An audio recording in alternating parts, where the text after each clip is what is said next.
The War Council chamber buzzed with nervous energy. High Commander Zarthik stood at the center of the circular room, his forearms folded across his chitinous chest. Around him, holographic displays showed star systems painted in threatening red. The Kryn insurgency had taken 3 colony worlds in the past month, and the Galactic Coalition was losing ground. "We need more forces," Admiral Plesh said, her blue skin darkening with worry. "Our troops cannot hold against their numbers." Zarthik's mandibles clicked in frustration. He knew what had to be done, but the thought made his internal organs twist. "We must ask the Terrans for help." A heavy silence fell over the council. Every species represented in that room had heard the stories. 3 years had passed since humanity joined the coalition, and in those 3 years, the galaxy had learned to fear Earth's military. Ambassador Chen Wei entered the chamber with quiet confidence. The human was small compared to most species present, barely reaching Zarthik's middle torso. But the commander had learned that human size meant nothing. He had seen their soldiers in action during the First Contact War. "Ambassador," Zarthik began, forcing politeness into his voice. "The Coalition requests military assistance. The Kryn have fortified positions on 3 worlds. We estimate we need significant ground forces to retake them." Chun smiled slightly. "How many troops are you requesting?" 2 divisions. 20,000 soldiers. Chun nodded slowly. "I'll need to contact Earth Command, but I don't anticipate problems." "When do you need them?" "As soon as possible," Plesh interjected. "Our people are dying." After the ambassador left, Zarthik's aide approached him nervously. "Commander, are you certain about this?" "The humans. Their methods." "I know," Zarthik cut him off. "I was at Vraxia Prime. I saw what they can do." The memory still haunted him. 3 years ago, the Vraxian Empire had attacked Earth's first colony without warning. They thought humans would be easy prey. The Vraxians had better weapons, faster ships, and more experience in space warfare. They outnumbered the human defenders 3-1. The battle lasted 6 months. It should have lasted 6 days. Zarthik had been there as a coalition observer. He watched human soldiers fight with a ferocity that terrified him. When Vraxian forces attacked, human troops didn't retreat to better positions like sensible soldiers. They held every meter of ground until ordered otherwise. When they did fall back, they made the enemy pay for every step forward. The Vraxians used honor combat, standing formations, traditional tactics refined over centuries. The humans used everything. They hid in shadows and struck from behind. They booby-trapped their own abandoned positions. They went days without sleep, running on stimulants and sheer determination. They set ambushed inside ambush. "They fight like cornered animals," a Vraxian general had said before his defeat. Even when they're winning. What disturbed Zarthik most was the human willingness to take casualties. His own species would retreat when losses reached 15%. The humans kept fighting at 30, 40, even 50% casualties. They carried their wounded under fire. They refused to leave their dead behind. This wasn't bravery. It was something else. Something primal and frightening. The Coalition had eventually brokered peace between Earth and the Vraxian Empire. Both sides were exhausted, but the Vraxians had learned a hard lesson. Humanity was made of something different than other species. Coalition. Intelligence had compiled extensive reports on human military capabilities. Zarthik had read them all, trying to understand what made these creatures so dangerous. Humans called it combined arms warfare. They coordinated infantry, armor, artillery, and air support with frightening precision. While most species specialized in one form of combat, humans mastered them all. Their military doctrine was built on flexibility and adaptation. If one tactic failed, they tried another immediately. Then there was their psychological approach. Humans studied fear as a weapon. They used loudspeakers to broadcast unsettling sounds. They timed attacks for maximum psychological impact. They spread rumors and misinformation. It wasn't just about destroying the enemy, it was about breaking their will to fight. But perhaps most disturbing was human endurance. Most species could fight hard for short periods. Humans could fight at 70% efficiency for weeks. They trained their soldiers to operate on minimal sleep, scarce food, and in horrible conditions. What would cripple other armies barely slowed humans down. They evolved on a death world. One xenobiologist had explained to Zarthik, Earth is more hostile than most species' homeworlds. Extreme weather, dangerous predators, diseases. Humans grew up fighting their own planet. War against other beings is almost easier for them. Now, Zarthik watched from the orbital station as massive Earth transport ships arrived in system. The vessels were crude compared to coalition designs, but humans didn't care about elegance. They cared about function. The loading ramps descended, and human soldiers marched out in perfect formation. They wore armor that looked heavy and uncomfortable. Their weapons were loud and used primitive chemical propellants instead of energy beams.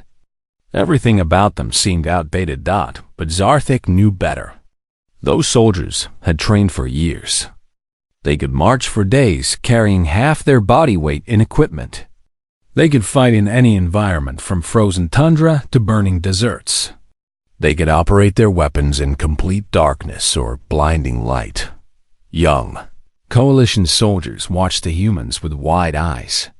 Some whispered nervously. Others tried to look brave. A few enterprising ones attempted to make friends. One human soldier, a captain named Sarah Reeves, approached Zarthik's position. She saluted crisply. "Hi, Commander." "Captain Reeves, 3rd Battalion.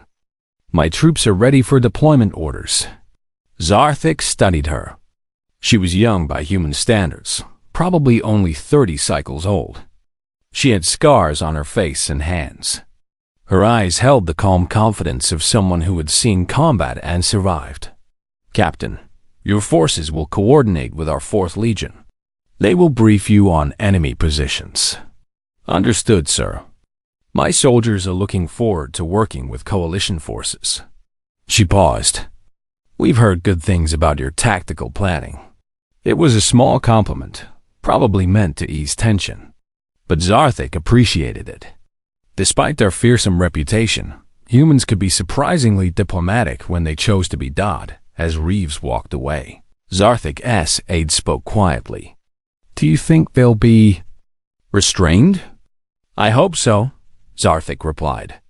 "But if I'm honest, I hope they're effective more than I hope they're gentle. The Kryn won't surrender easily. Perhaps they'll surrender when they see what's coming for them." Zarthik clicked his mandibles in what might have been dark humor. "Perhaps. The galaxy learned to fear the Terran army. The Kryn are about to get their first lesson." The stars above them gleamed cold and distant. Below, on the surface of the station, 20,000 human soldiers prepared for war. They checked their weapons, reviewed their maps, and talked quietly among themselves. They looked almost relaxed, but Zarthik knew the truth. These soldiers were predators preparing to hunt, and he almost pitied their prey. The planet Epsilon Turius hung in space like a brown and green marble. On its surface, the Kryn insurgency had fortified mining colonies and dug into defensive positions. Coalition intelligence estimated it would take 3 months and massive casualties to retake the planet. General Marcus Stone stood in the command center, studying holographic terrain maps. The human general was in his 50s, with gray hair and eyes that missed nothing. He listened as coalition officers explained why each stronghold was difficult to assault. "The Eastern Mining Complex has overlapping fields of fire," a Voltorian officer explained. "We'd lose hundreds trying to approach." Stone nodded thoughtfully. "What if we don't approach from the east?" "The other directions have worse terrain, General." "Worse for who?" Stone asked with a slight smile. Lieutenant Kreth watched this exchange nervously. The young officer had been assigned as liaison to the human forces, and he wasn't sure if that was an honor or a punishment.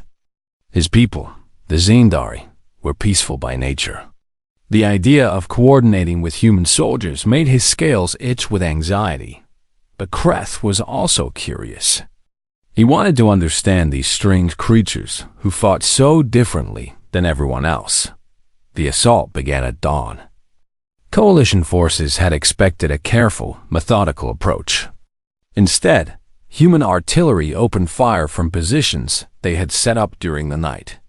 The barrage was precise and devastating. Each shell hit exactly where it was supposed to hit. Then came the drones. Hundreds of small flying machines swept across the battlefield, identifying targets and relaying information. Kreth had never seen such coordination. Human commanders knew where every enemy soldier was hiding before the ground troops even moved forward. When the infantry advanced, they did so with a confidence that seemed insane to Kreth.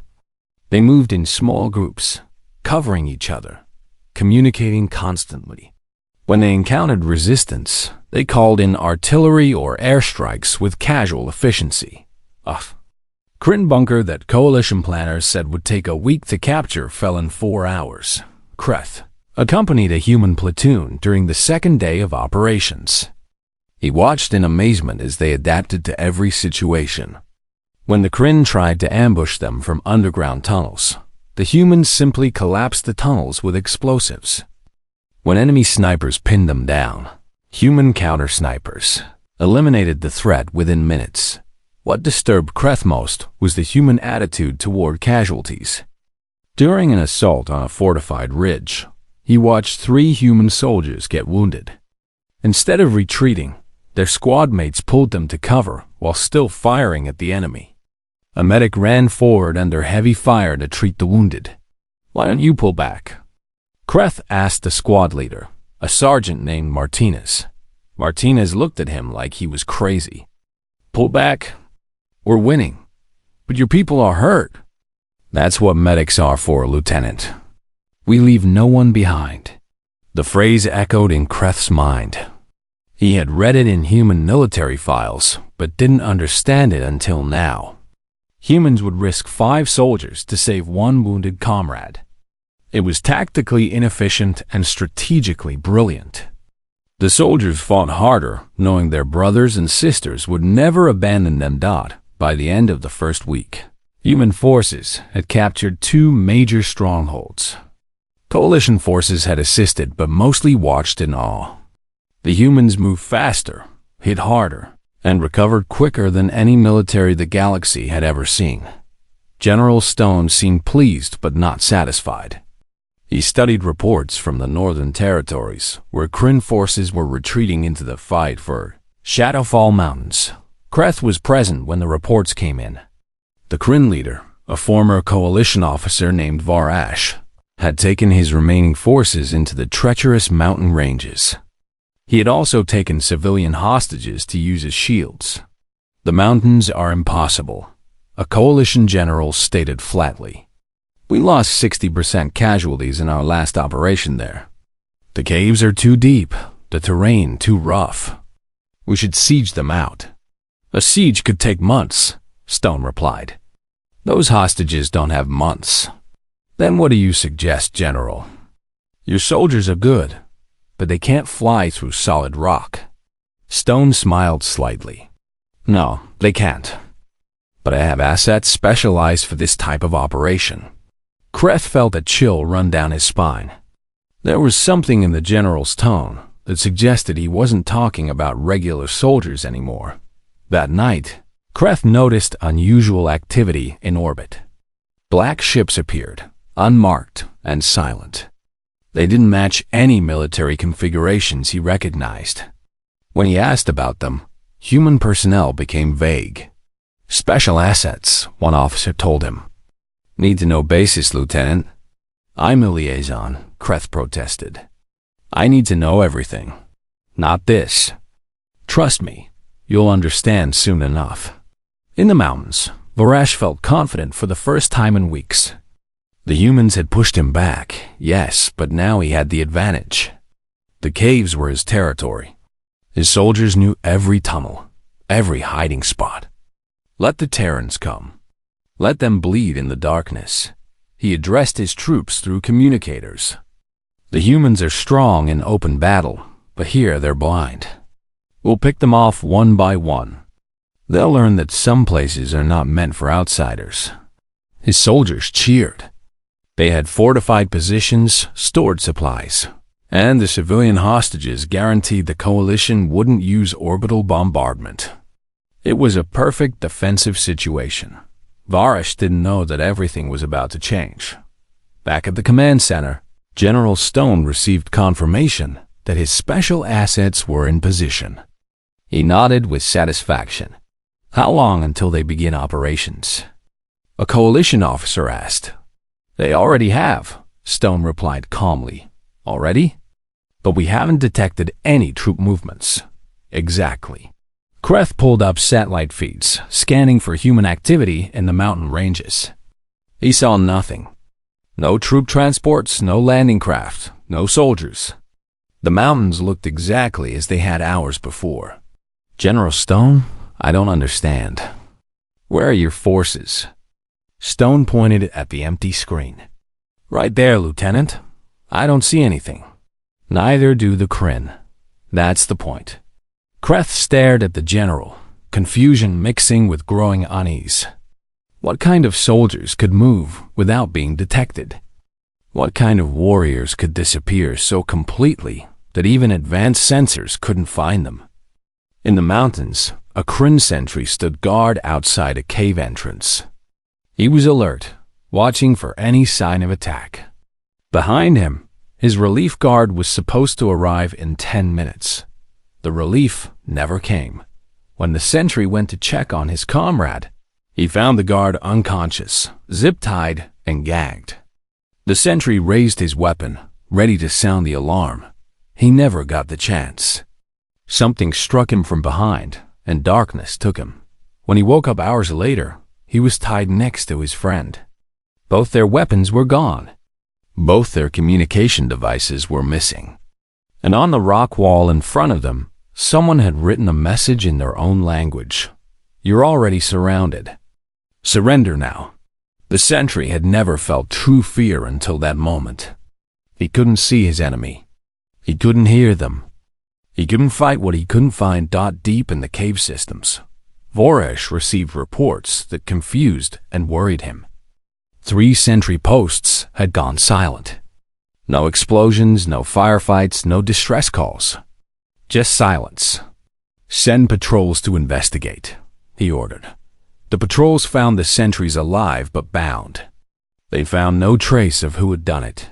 Kreth watched General Stone monitor reports with calm interest.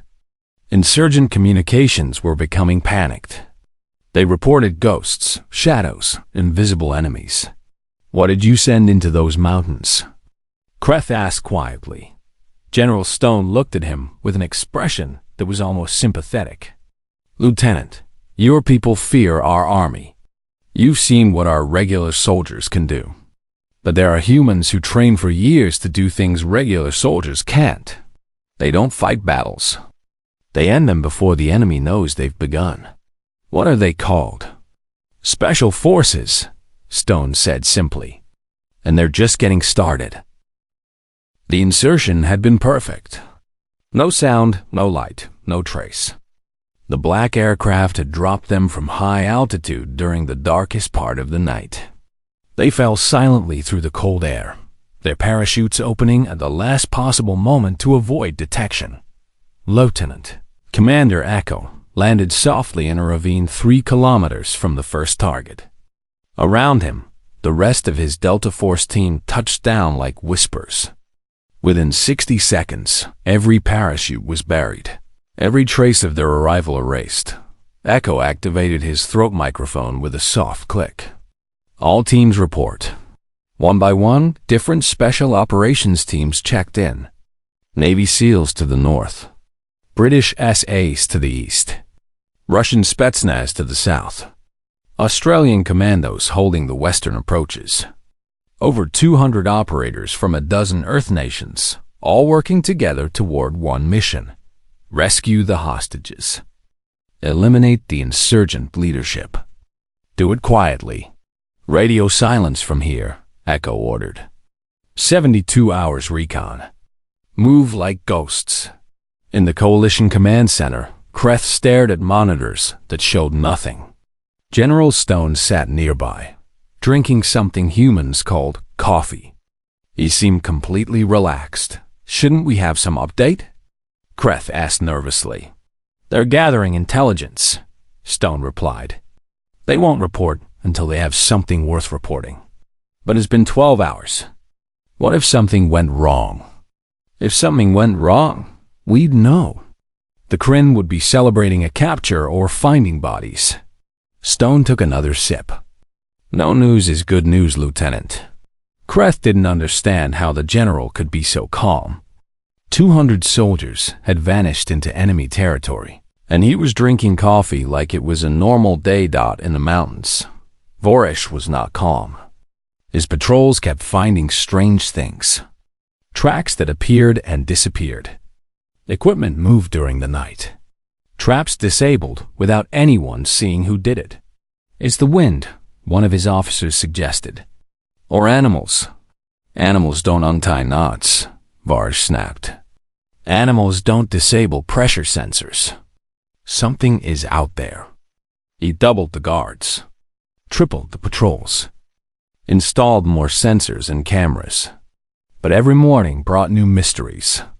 Another patrol found unconscious. Another listening post abandoned. Supplies missing. The insurgent soldiers began talking in whispers. Ghosts, some said. Demons sent by the coalition gods. Others claimed it was human technology, some kind of invisible soldiers. Voresh didn't believe in ghosts or demons, but he was starting to believe in human special operations. Master Sergeant Torres lay motionless on a cliff ledge, watching an insurgent patrol pass below him. He was painted to match the rocks, his breathing controlled to near invisibility. The patrol walked within 3 meters and never looked up. Humans had learned long ago that people rarely looked up. It was a weakness Torres had exploited hundreds of times across dozens of missions. He waited until the patrol disappeared around the bend, then moved silently to his next position. His mission was different from the others. While most teams gathered intelligence on insurgent positions, Torres was gathering intelligence on the insurgents themselves. He spoke 17 languages, including the Kryn dialect. He had been listening to their communications for 2 days. What he heard interested him. Not all of Voresh's soldiers were fanatics. Some were just scared. Some wanted to surrender, but feared their leader. Some were tired of fighting. Torres filed that information away. It might be useful later. Captain Frost of the British essays crouched in shadows just outside an insurgent cave. She had been there for 6 hours, watching guards rotate, memorizing patrol patterns. She could have killed every guard silently, but that wasn't the mission. Not yet. Her specialty was reconnaissance and surveillance. She noticed that the guards changed every 4 hours, except for one position that changed every 3. That position guarded something important. Frost marked it on her tactical map and moved to her next observation point.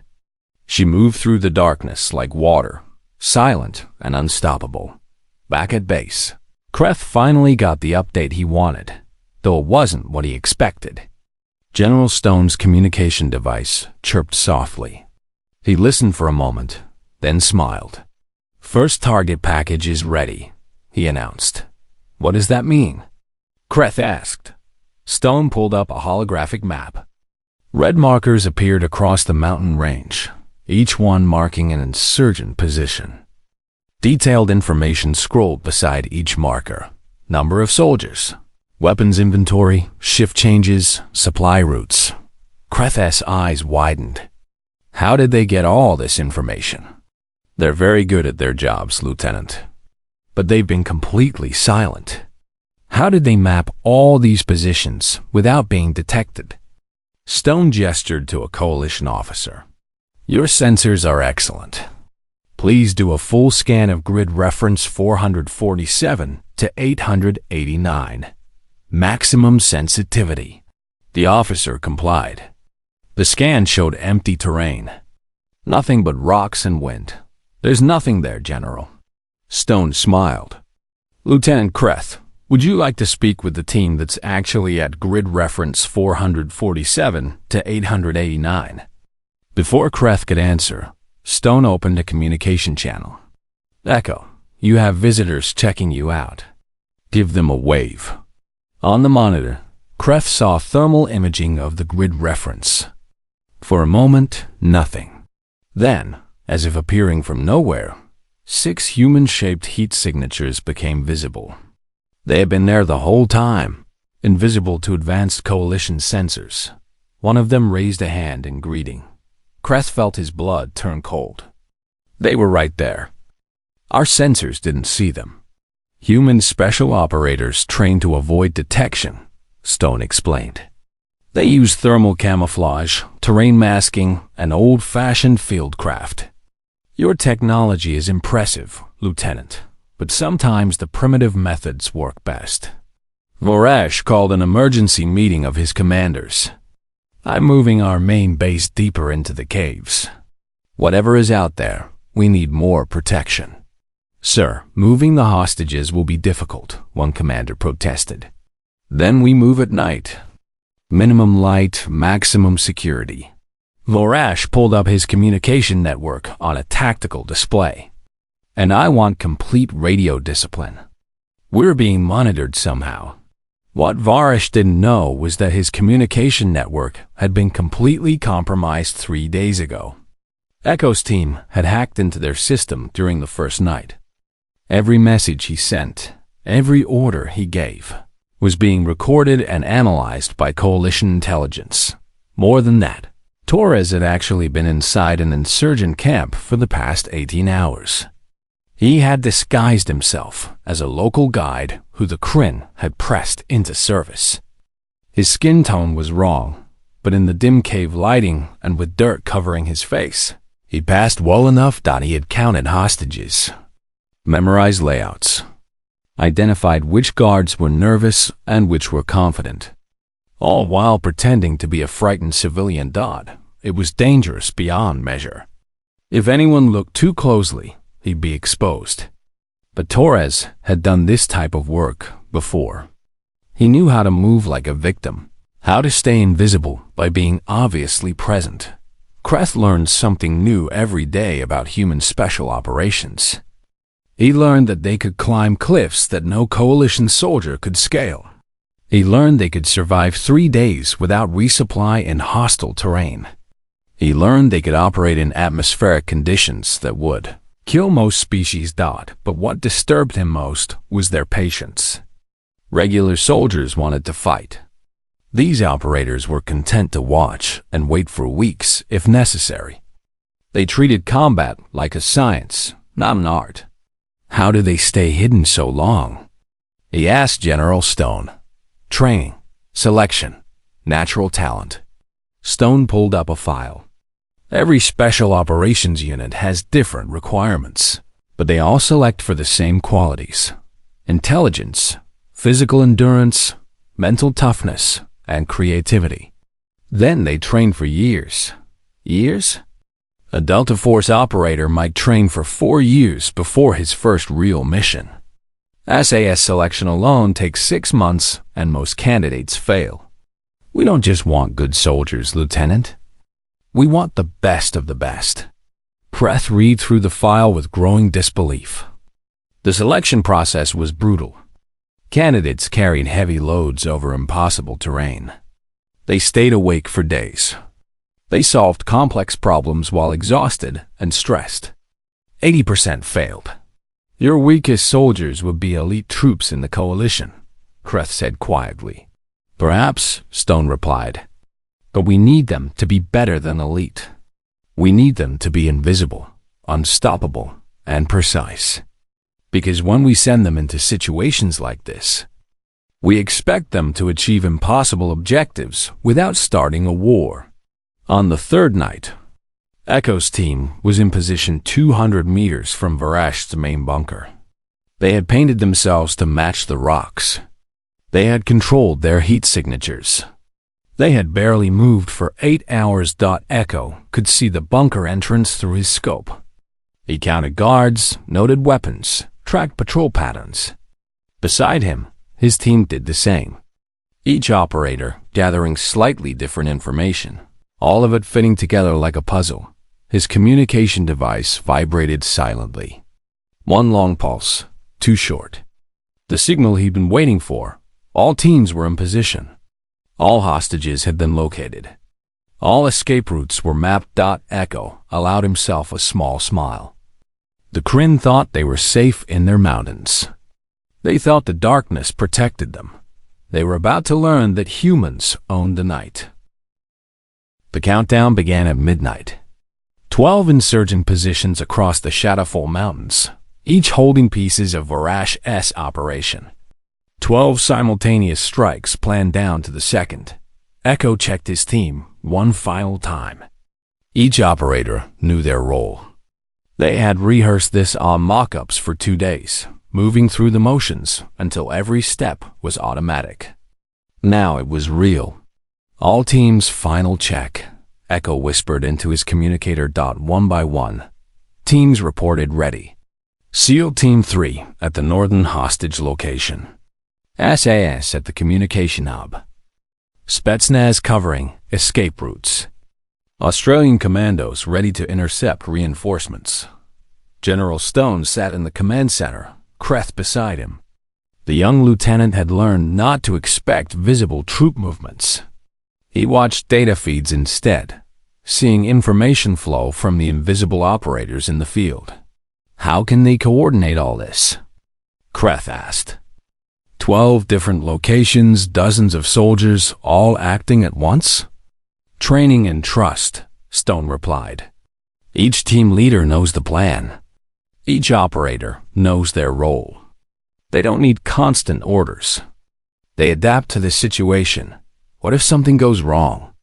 Then they adapt to that too. In his bunker, Varash paced nervously.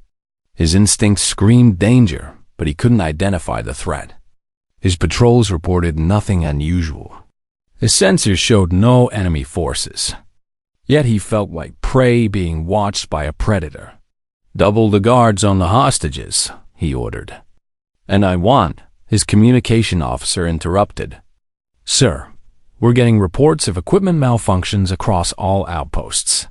What kind of malfunctions? Power failures, sir. Multiple locations reporting at the same time. Varash's blood went cold.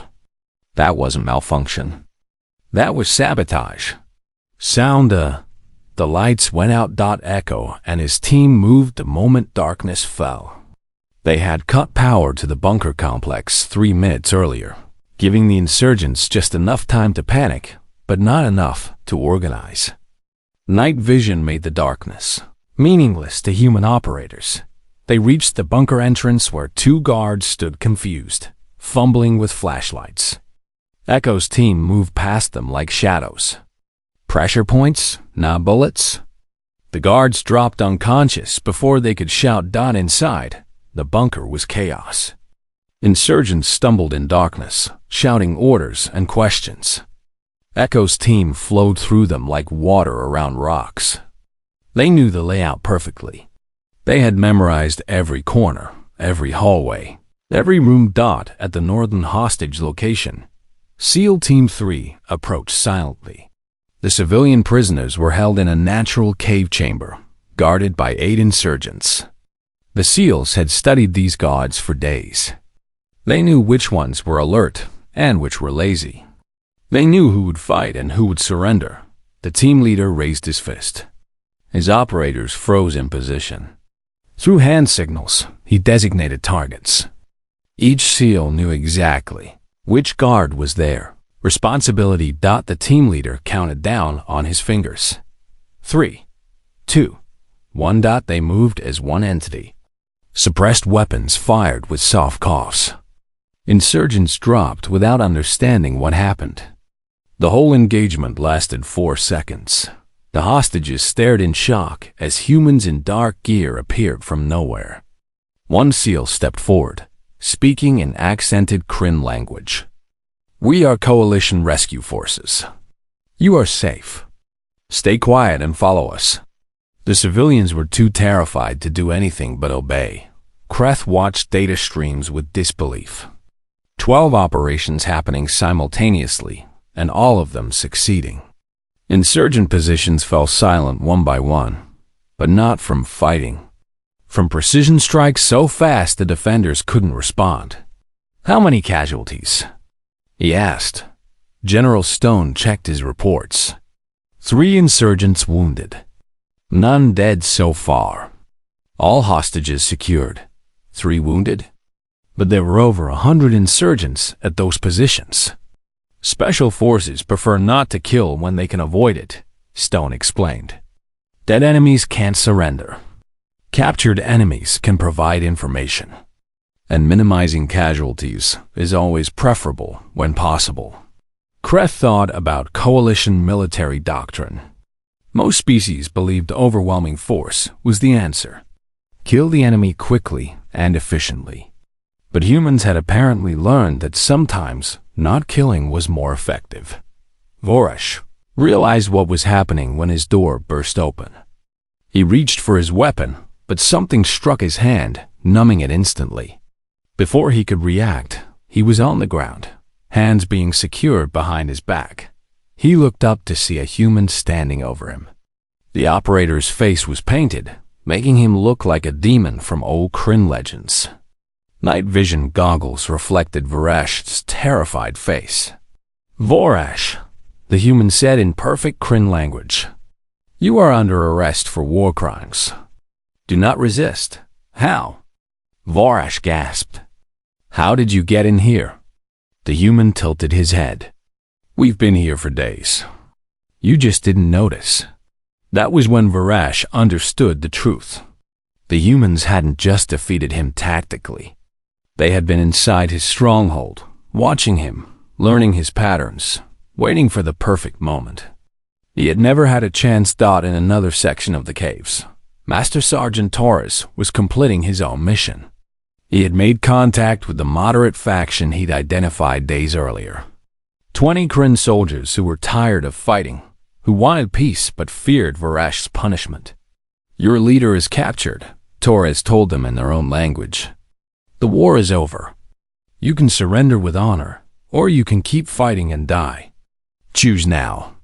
The Kryn soldiers looked at each other. One of them, an older veteran, stepped forward. "We surrender, but our families will be protected," Torres promised. "Coalition justice, not revenge. You have my word." The veteran studied Torres carefully. Something in the human's eyes convinced him. "We surrender," he said formally, laying down his weapon. His soldiers followed suit. Torres marked their position and called for coalition forces to take them into custody. 20 enemies became prisoners without a single shot fired dot by dawn. It was over. 12 insurgent positions neutralized. 47 hostages rescued without a scratch. Vorash and his command staff captured alive. Over 300 insurgents surrendered after their leader's capture. Kreth watched the final reports in stunned silence. The operation that Coalition Command estimated would cost hundreds of lives had resulted in exactly 3 wounded insurgents. Everything else had been so precise, so surgical, that most insurgents never even got a chance to fight. "I don't understand," he said to General Stone. "How is this possible?" Stone gestured to a monitor showing helmet camera footage from Echo's team. The footage showed the bunker assault from the operator's perspective. Kreth watched in amazement as the team moved through defenders like they weren't there. Every step was planned. Every movement had purpose. No wasted motion, no hesitation. "You asked how they coordinate," Stone said. "This is how. Years of training together. thousands of hours practicing scenarios. They know each other so well that they function as one organism. The footage showed the moment they reached Vorash. The insurgent leader had been sitting at his command station, completely unaware that enemies were already inside his bunker. He was captured in less than 2 seconds. He never saw them coming, Kreth whispered. That's the point, Lieutenant. Special operations isn't about fair fights. It's about ending conflicts before they become fights at all. Coalition Command requested a briefing on the operation. General Stone provided numbers that shocked the assembled officers. 200 operators deployed. 0 casualties on our side. 3 wounded enemies, 0 enemy killed. All objectives achieved in under 6 hours. Impossible, a Voltorian general stated. No military can achieve those results. Human special operations can, Stone replied simply. Because we don't train them to fight. We train them to win before the fighting starts. Kreth raised his hand nervously. General Stone, how many of these special operators does Earth have? Stone smiled slightly. That's classified, Lieutenant. But I can tell you this. The 200 we deployed represent a small fraction of our special operations capability. And they're not even our most elite units. The room fell silent. The implication was terrifying. If these operators were just a fraction of human capability, what could Earth do if they deployed everything? We have specialized units for every type of operation, Stone continued. Hostage rescue, counterterrorism, reconnaissance, direct action, unconventional warfare. Units that train specifically for underwater operations, Arctic operations, desert operations, urban operations. The men and women you saw in action are good. But there are others even better. Kreth thought about what he'd witnessed. Soldiers who could become invisible, move through defended positions like ghosts, coordinate actions across vast distances with perfect timing. And these were just the regular special operations teams. What were the elite ones capable of? In a holding cell, Vorash sat with his head in his hands. He had been a coalition officer once. He had studied military tactics from a dozen species. He had trained for years. None of it mattered. The humans had defeated him so completely that he never stood a chance. They had infiltrated his stronghold, compromised his communications, turned his own soldiers against him, and captured him in his own command center. The war had ended not with a battle, but with a demonstration of utter superiority. When interrogators asked him what happened, Vorash could only shake his head. We were fighting shadows. How do you defeat an enemy you cannot see, cannot hear, cannot find until they want to be foe? The Coalition Council chamber was full for the first time in months. Representatives from every member species sat in their designated areas, waiting for High Commander Zarthik to present his analysis of the Epsilon Tertius operation. Kreth stood near the back, promoted to full liaison officer after his work with the human forces. He had been asked to provide testimony if needed. His scales still itched when he thought about what he had witnessed. Zarthik activated the central holographic display. Data streamed across the air, showing the operation from multiple perspectives. Coalition officers who hadn't been present watched in growing disbelief. The Kryn insurgency numbered approximately 2,000 combat-effective soldiers. Zarthik began. They held fortified positions across difficult terrain. Coalition estimates predicted 3 to 6 months of combat operations with substantial casualties. He paused, letting the next statement carry full weight. Human forces concluded the operation in 3 weeks. Total coalition casualties, 0. Total human casualties, 0. Enemy casualties, 3 wounded, 0 killed. Murmurs rippled through the chamber. A Voltorian admiral stood. High Commander, those numbers cannot be accurate. No military achieves those results. The numbers are verified by multiple independent sources, Zarthik replied. including my own observations. What we witnessed was not normal warfare. It was something the galaxy has never seen before. He changed the display to show footage from the mountain operations. The assembled officers watched as human operators moved through darkness, invisible to sensors, defeating enemies who never saw them coming. We feared the Terran army, Zarthik said quietly. We were correct to fear them. They are disciplined, adaptable, and relentless. But what we saw in the mountains was not their army. It was something else entirely.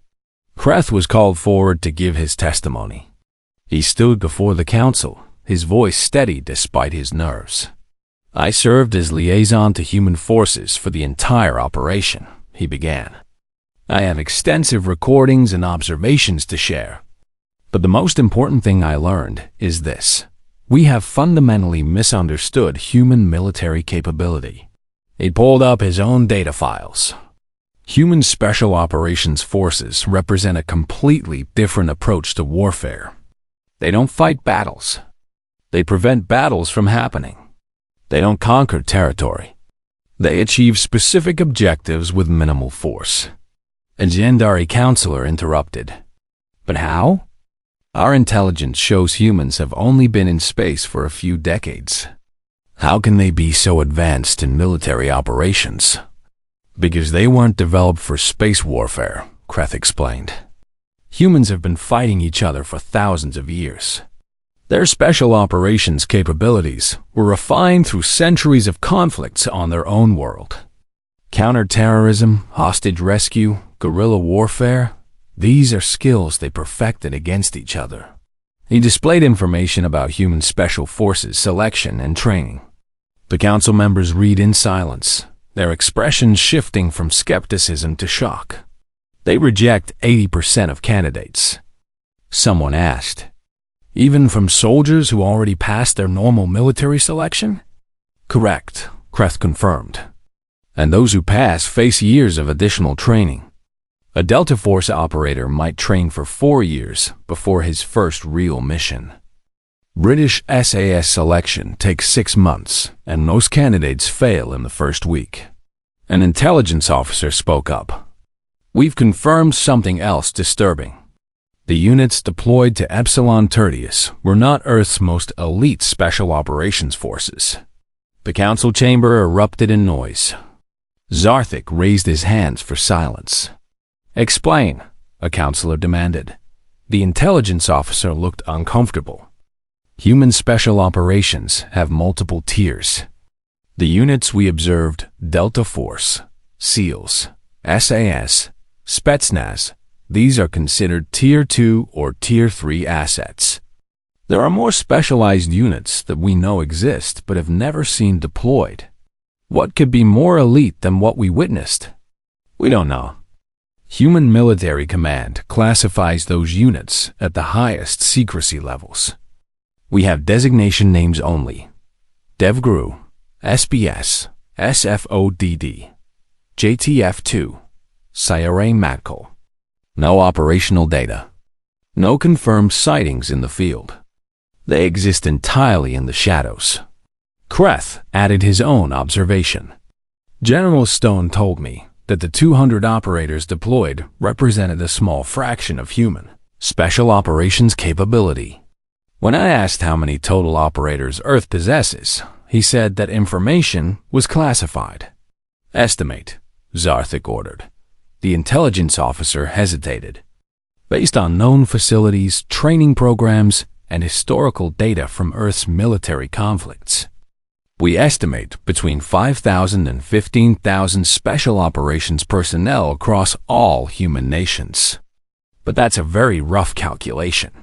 The number seems small compared to regular military forces numbering in the millions. But everyone in the chamber understood what it meant. 5,000 soldiers capable of the operations they had witnessed could reshape conflicts across the galaxy. Ambassador Chen Wei was invited to address the council. The human diplomat stood calmly, seemingly unbothered by the intense scrutiny. Ambassador, a counselor began carefully. Your military has demonstrated capabilities that concern many member species. Can you explain why Earth developed such specialized forces? Chun smiled slightly. Because we needed them. For most of our history, humanity's greatest threat was other humans. We developed special operations forces to handle situations where conventional military power was inappropriate or ineffective. Hostage situations, counter-terrorism, behind enemy lines reconnaissance. We needed soldiers who could operate independently, adapt to any situation, and achieve precise objectives. You developed these capabilities for use against yourselves? The counselors seemed disturbed by this. Yes, Chun confirmed. We didn't create these soldiers to fight alien species. We created them because we spent centuries fighting each other. Every technique, every tactic, every piece of equipment was refined through actual combat experience against equally capable human opponents. The implication hung in the air. Humans had learned to defeat human-level intelligence and adaptability. That made them exceptionally dangerous to species who had never faced such challenges. Another counselor spoke. Several member species have requested that Earth provide special operations training programs. Will you agree to this? Chun nodded. We're willing to share knowledge with coalition partners. But I must be clear about something. These capabilities took us centuries to develop. Our operators trained for years before deployment. The culture, the mindset, the physical and mental requirements, these cannot be taught quickly. We understand that training takes time, Ambassador. Do you? Chun asked gently. Let me be specific. Human Special Forces candidates are selected from our best conventional soldiers. Then 80 to 90% fail selection. Those who pass train for years in conditions designed to break them mentally and physically. They learn to operate on minimal sleep, scarce food, and hostile environments that would kill most species. They practice the same scenarios hundreds of times until every action is automatic. She paused, looking around the chamber. And that's just basic qualification. Real expertise comes from years of actual operations. You can't teach that. You can only earn it. Zarthik spoke up. Ambassador, I fought beside your conventional forces during the Vraxian conflict. I watched your soldiers fight with courage and skill. But this, he gestured to the operational data, this is something different. Your special operators don't just defeat enemies. They make combat seem easy. That's the point, High Commander, Chung replied. Special operations should look easy when done correctly. The hard work happens in training, in preparation, in the years of practice before the mission ever begins. By the time our operators deploy, they've already won the battle in their minds. The Council voted to establish a human-led special operations training program for interested coalition species. Chun warned them again that success rates would be low and progress would be slow. She was proven right within a month. The first class of non-human special operations candidates had a 95% failure rate. Even elite coalition soldiers couldn't meet human standards. The physical requirements alone defeated most candidates. Those who passed the physical tests often failed the mental challenges. Kreth attended one training session as an observer. He watched Coalition's best soldiers attempt a basic human selection course. They had to navigate rough terrain carrying heavy loads, solve complex problems while exhausted, operate effectively without sleep for extended periods. 3 days into the course, 70% had quit. The human instructors were patient but uncompromising. This isn't about punishing you, one explained to a struggling Voltorian candidate. This is about finding out who can operate when everything goes wrong. When you're hungry, tired, scared, and alone. When the mission depends entirely on your individual capability. The Voltorian eventually quit, as did most others. Kreth understood why.